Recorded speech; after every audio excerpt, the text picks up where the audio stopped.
Welcome to another episode of The Cynical Writer.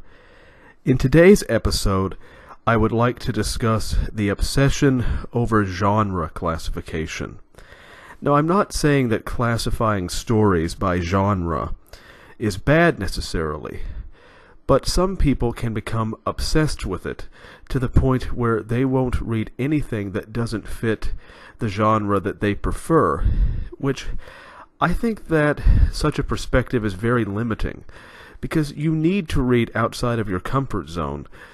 Otherwise, you'll never be able to experience new things.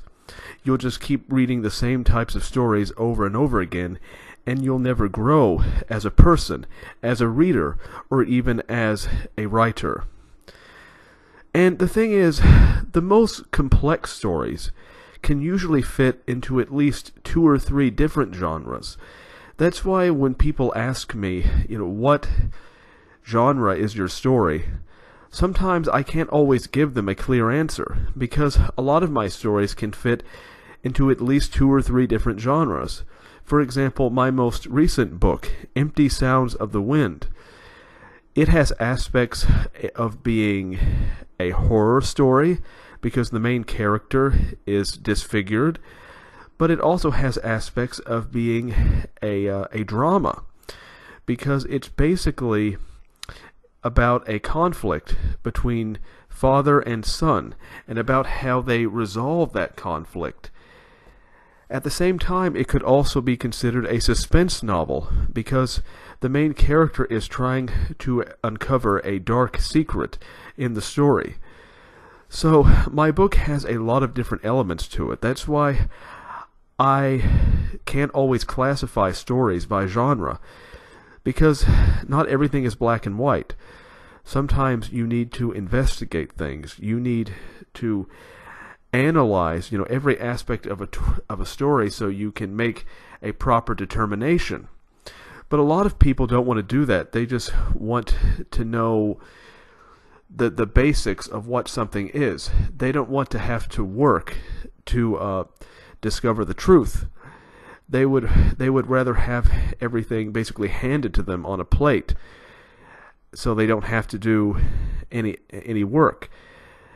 And that's unfortunate, because again, genre classification isn't completely useless, but people can't become so overwhelmed by what a genre classification can provide that they neglect stories that they otherwise wouldn't read. Because when you do that, you are isolating yourself from so many different kinds of content.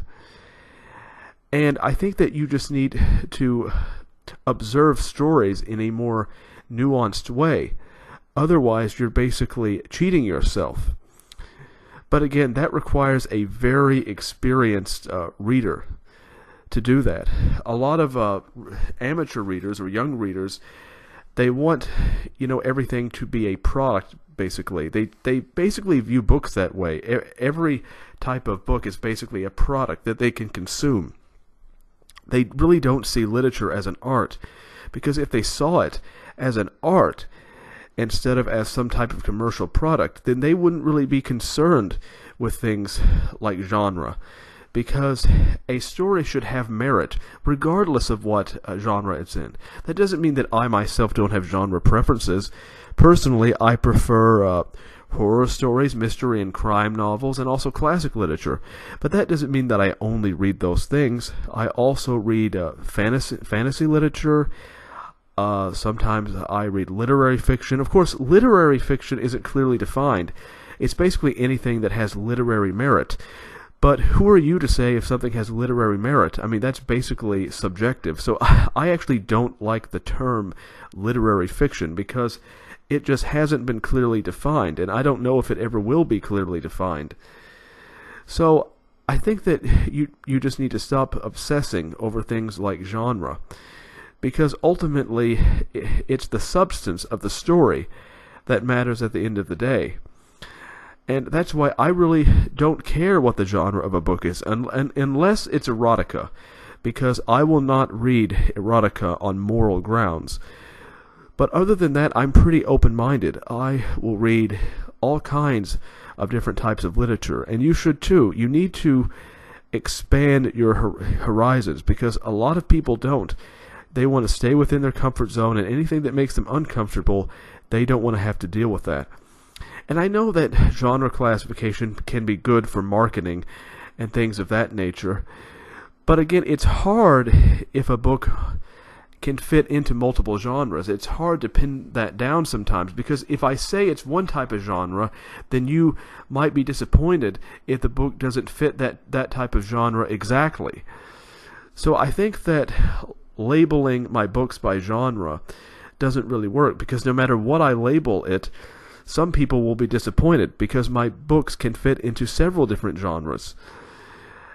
And so people need to stop obsessing over fitting books into nice, neat little packages where they don't actually have to think about things. They can just say, well, this book is in that genre, so I'm not going to read it, even though I might love it if I actually took the time to open the page.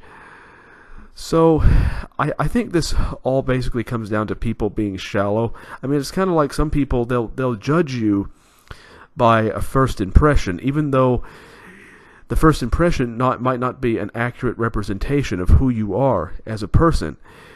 But people, we want to make snap judgments, because I think our brains are very lazy, and I think that might go back to the caveman days, when making snap judgments is all that people had time to do, because otherwise you'd be dead. An animal would eat you, or something like that. So people needed to make snap judgments about things.